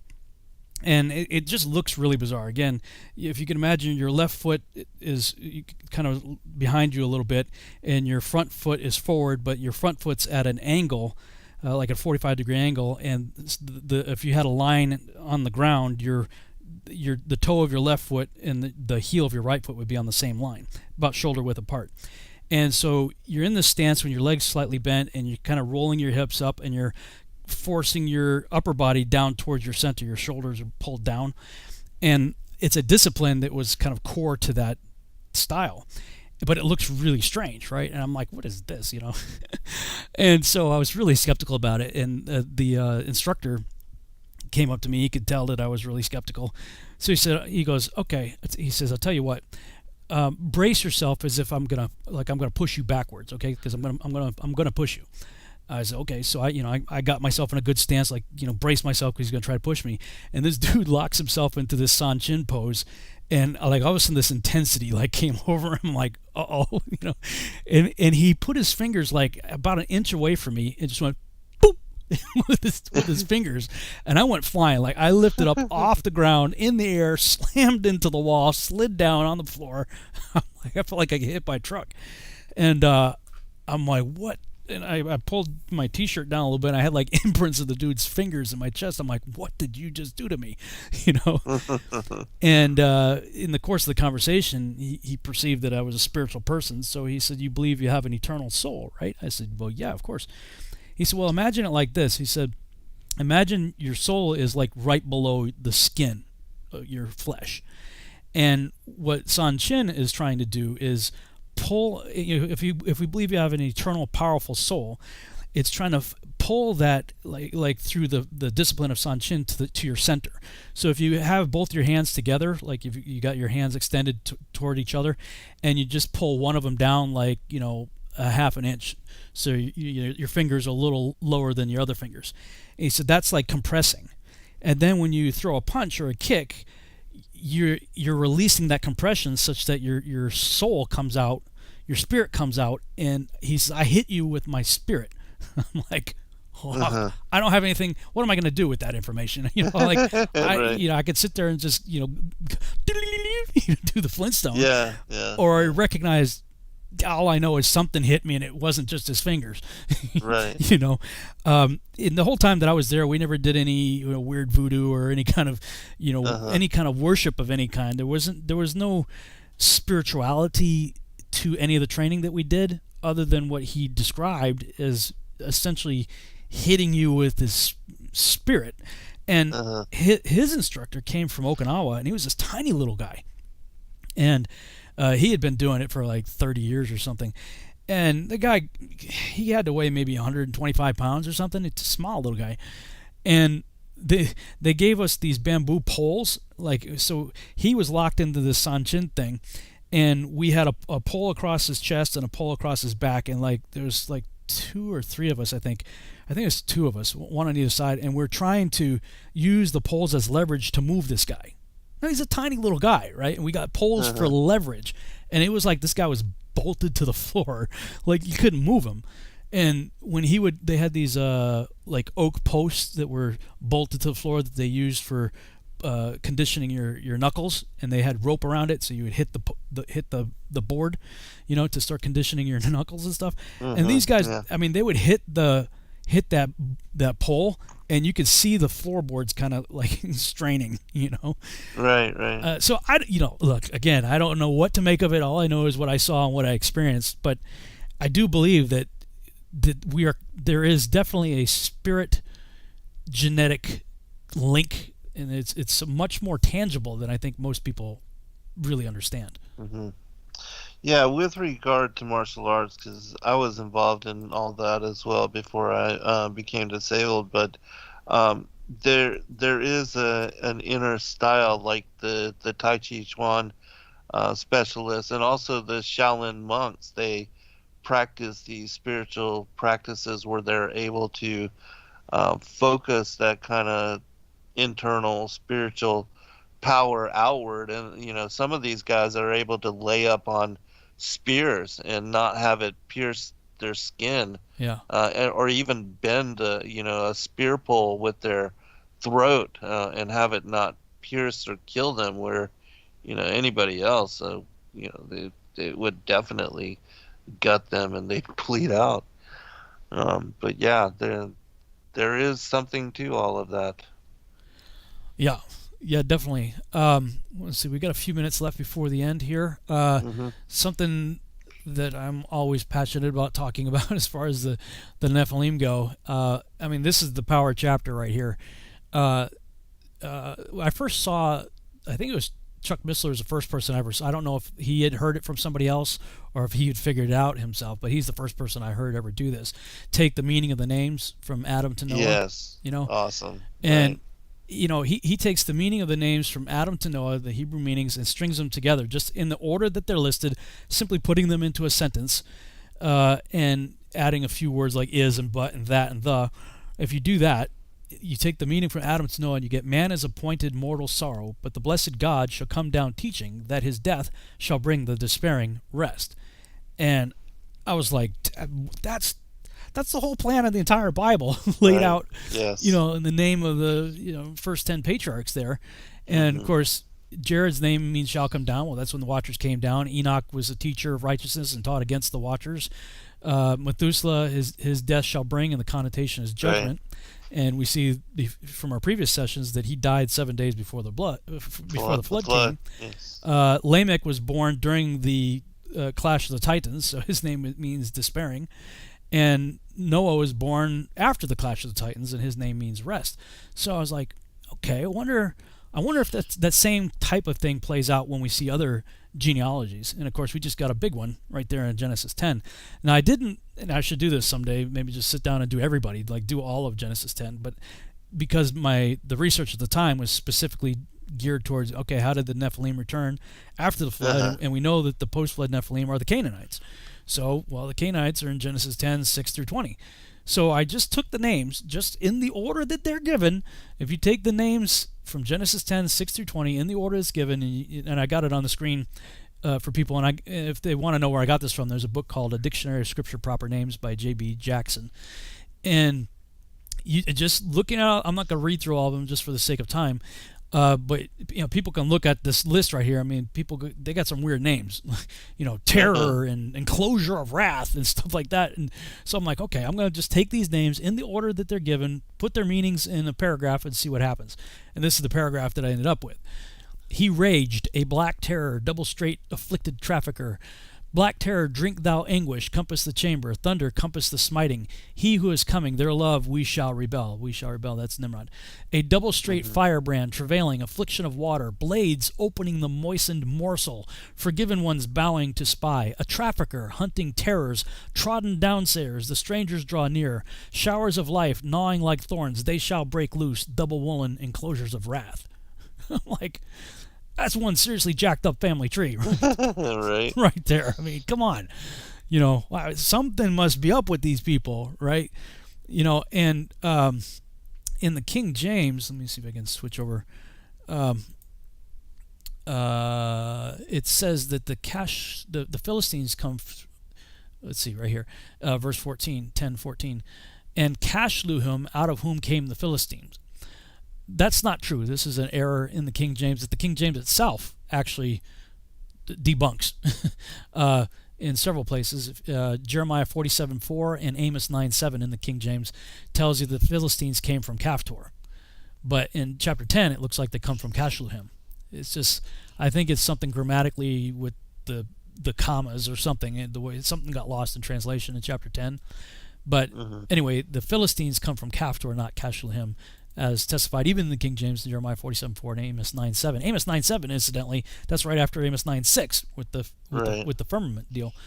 Vaulted dome of the earth. Yeah. So, but the Philistines, they came from Mitzrayim, Caphtor.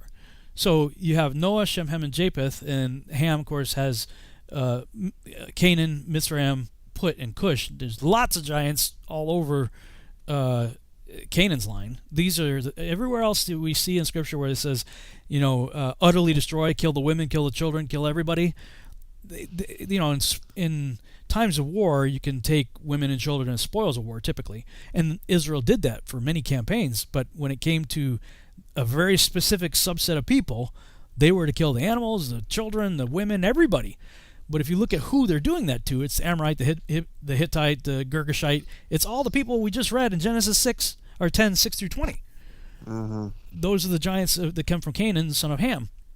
And Amorites being the most notable of the giants that we see. I forget, it's like 70 or 80 times the Amorites are mentioned, and something like 200 times the Philistines are mentioned. And they come from Mitzrayim. So there's at least one giant in the line of Mitzrayim, that being Caphtor. The Caphtorim became the Philistines, and the Caphtorim settled the island of Crete. Well, Crete, that's where all of Greek mythology comes from. So, you start looking at these things and think, wow, there's a pretty good indicator. You got giants. The giants were known as what? Great men of renown. Gods in many cultures. There's no giants in Shem's line. And in Japheth's line, we don't see any in the text that we read in Genesis, and nowhere else in the Bible am I aware of any giants that explicitly described as coming from Japheth's line. However, all you have to do is do a Google search for Gog and Magog, and plus giant. Right. If you do Gog, Magog plus giant, you're going to find all kinds of folklore, history, and stuff all over the world that they recognize Gog and Magog as giants. In fact, they're marched through the streets of the UK every year in a parade called the Lord Mayor Parade, where they march two about 10-foot tall giants named Gog and Magog through the streets, and they come from Japheth. And when I was a missionary in China, this was 2006, and I got the privilege to stand on the Great Wall of China, which was pretty extraordinary. That was really, I mean, it's quite amazing. And they had gift shops and stuff like that. And when I was talking with some of the people there, one of the brochures that I was looking at said that the Great Wall of China was originally known as the ramparts of Gog and Magog. And I believe it was named that by Marco Polo, if I'm not mistaken. But at any rate, if you can see the picture that I have on the screen, they have all these tiny little people. I mean, that's a huge wall. It's like massive overkill if you're just trying to keep out 6-foot tall invaders. But if you're trying to keep out giants, and Gog and Magog, according to many different sources, were giants, and apparently they were of a whole people group known as Gog Magog of giants, and that then takes a little bit of a different turn when you look at end times, and you're reading about the Ezekiel war, and in Revelation also talking about Gog and Magog. And most people who study eschatology always hear them talking in terms of, that's Russia and China or whatever. What? No. Gog, Magog, historically, were Nephilim. They had to build the freaking Great Wall of China to keep these people out. That they were concerned about something. They were definitely concerned about something, some big somethings, and that may, have some profound implications regarding the end times. Of a horde of Gog Magog, perhaps end time resurgence of giant Nephilim armies or something. I don't know, but even Geico gets it. There's a Geico commercial that came out a few years ago that shows these like Mongolian-like guys kind of walking, and they come up on this wall, but it's only like up to their like kneecaps, and one of them looks at the other, is like, what do we do? And this other guy in the background, he steps over it, keeps walking. It was a Geico commercial. I'm like, man, even Geico gets it. But yeah, there's a lot in this chapter, man. Yeah, there is, and really looking forward to going into the whole Tower of Babel thing, because that's a very interesting passage and episode, and I know you've got a lot of work focused on all of that as well. So, and especially with all that you have brought out in these 10 hours of presentation, they give you some time to mention some of that as well. Yeah, I'll be talking about it definitely at the Take on the World conference. I'm still trying to decide. Or maybe I'll just ask you, what would you prefer I talk about at your conference? I got 2 1-hour sessions, so I can maybe pull out.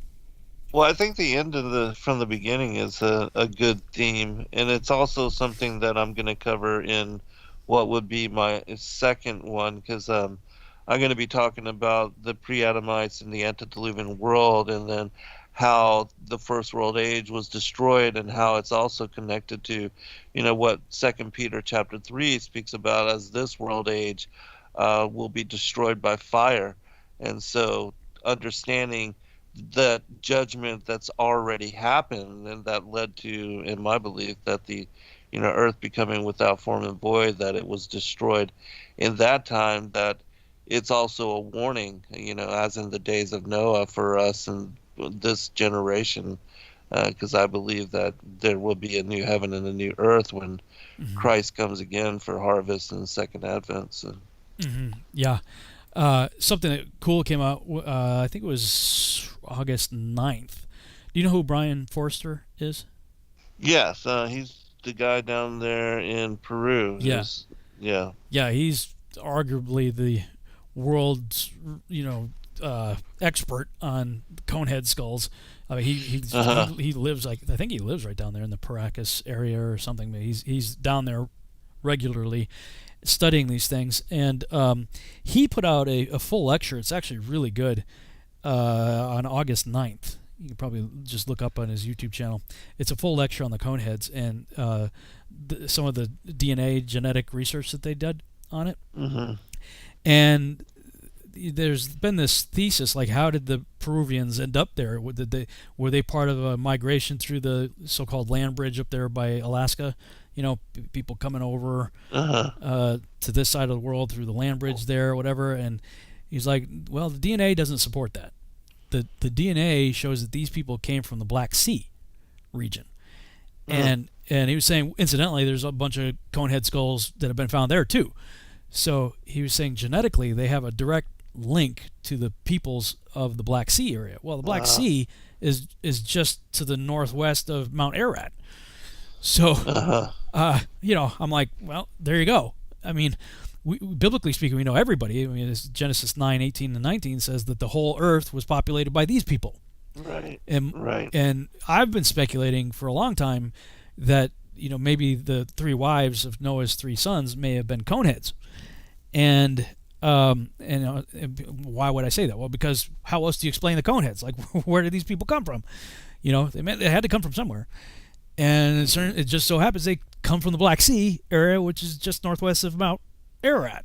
So I was like, sweet. I had already wrapped up my presentation when somebody, and I posted one of those clips that you were referring to at the beginning of the broadcast onto my YouTube channel, and somebody in the comment section says, oh yeah, have you seen Brian Forster's lecture on this he just put out? I'm like, no. And the guy made a link on my comment section, so I watched it. I'm like, wow. There was some great clips that he had in there to enhance. Of course, that lengthens my presentation, but right.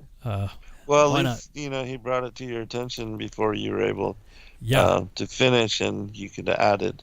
And I love, you know, when the listening audience really turns me on to something is of, you know, later great interest to me. But before we get to the end of the show, I wanted to also share with you a website that is pretty amazing, and it's one for people that know Hebrew and know Aramaic, that you can go there and find many of the original texts, like a lot of the Targums in Hebrew, and you know, a lot of these texts haven't even been translated yet, but it's called Sefaria, Sefaria, and there's like many ancient Hebrew and Aramaic and Jewish you know, texts available there for people to look up and study. And so is that can you spell that again? Sefaria, Sefaria. It says forbidden, servers down. Let me see. I just pulled it up. Sefaria.org. Oh, org. Okay. I did .com. Oh, okay. Org. Oh, there you go. Nice. Living Library of Jewish Texts. Yeah, there's a lot of information here, and a lot of stuff where you know, I haven't seen anywhere else. So very interesting. Wow. Explore 3,000 years of Jewish texts in Hebrew and English translation. Man, that's crazy cool, man. Yeah, it's pretty cool. So, where's the okay, you got Tanakh, Mishnah, Talmud, Midrash. Wow, look at all this stuff. Yeah, a lot of the commentaries, and then a lot of the oral tradition, because you have the oral and the written tradition all together, and so a lot of really incredible manuscripts, and you know, some that of course I can't read because I wish that I knew and had the time to really look into and study Hebrew and Aramaic and the ancient languages. That would be just awesome. Yeah. So now it says Apocrypha. Now it doesn't have the same books. Well, it has a few of them, I guess, like Wisdom of Solomon, Psalm 51, Maccabees, that would be in our. So they have a few of the books that are traditionally associated with the Apocrypha, right, in Catholic Bibles and King James Original Bible. But they also, Jubilees wasn't in the Apocrypha, at least not that I can recall, in the King James or Catholic Bible. Tobit was I can't is a letter of Aristus. Yeah, Tobit is. Yeah, Tobit is. The Maccabees are. I think Psalm 151. Sirah, I think, is Manasseh. Some of these Wisdom of Solomon. So it's interesting. They considered the Book of Jubilees to be in their Apocrypha. Yeah, it's interesting that it is also in the Ethiopic canon as well. Yeah, that's true. Well, this is a cool website, man. So. Yeah, I think you'll dig it. Oh. And then, like I said, for those people that know how to speak Hebrew, I mean, this is a wealth of knowledge. You can go and find many manuscripts in their original Hebrew or Aramaic. Wow, so you can actually click on the words and a whole other thing pops up on the sides for notes and topics and translations and dictionary and stuff. Wow. Yeah, there's a lot of information. Cool, man. Well, this was going in the bookmark. Yeah, for sure. That's awesome. All right. Well, final comment? You got 2 minutes. 2 minutes. Not really, just other than to say there's a lot right there in those genealogies, and I would just encourage people to go get that book, the Dictionary of Scripture Proper Names, because back before I got that revelation, it's like your eyes glaze over, when you get to so-and-so beget so-and-so, and you're like, Right. blah, blah, blah, Right. you can't pronounce half the names. Not anymore. Now it's like, ooh. Yeah, very interesting. Let me get in there and dive in, and more. I don't want to say all the time, but I would say more often than not, I've found some really interesting paragraphs come out of the way the names are listed. Yeah, that reminds me. I want to try to remember to do the first 10 generations of Cain as well in Genesis chapter 4. Yeah, because that's a very interesting study as well. Have you done that before? Or are you gonna? Yeah, I have done it before, but I don't have it right offhand, so I'll do it again and bring it up. But yeah, it's a very interesting study. Cool. Let me put that back in the chat room. I'm gonna put the link to that. Was it Safaria? Safaria, yeah. For the people in the chat room, you guys could check that out. Cool. Well, very good, man. It was another really incredible show, and looking forward to continue discourse on all this. It's interesting to bring in all these other texts. All right, man. See you next week. All right. Be blessed all. Good night. God bless. Bless. Shalom.